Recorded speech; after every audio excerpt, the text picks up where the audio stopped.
বিশাল।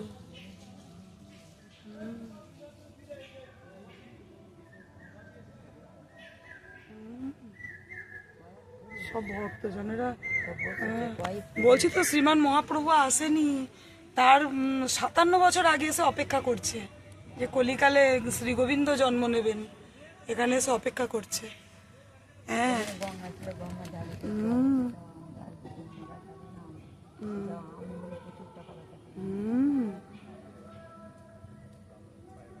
কি সুন্দর অদ্বৈত প্রভু। সচিমা এসে এখানে কত থাকতেন। না না, কাপড়গুলো ভালো হয়েছে।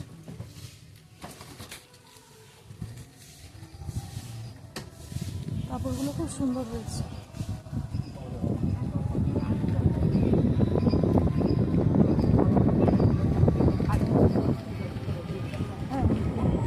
দিয়েছে, করো, আনন্দ করো। আবার যদি শ্রী গোবিন্দ বৃন্দাবন ধাম যদি লেখা থাকে, বৃন্দাবনে চলে যাবো আরেকবার।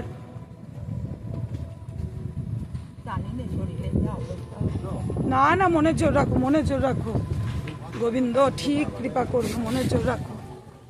সব ভালো আছে, সব ভালো হবে, মনের জোর রাখো। এত কষ্ট করেছো, আর শেষের দিন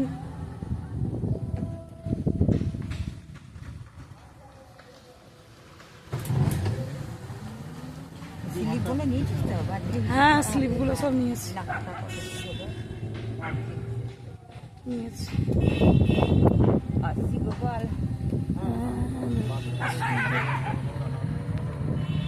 এই যে সেই ঝিল, শ্রীমান মহাপ্রভু এই গঙ্গা দিয়ে আসতেন অদ্বৈত প্রভুর বাড়ি।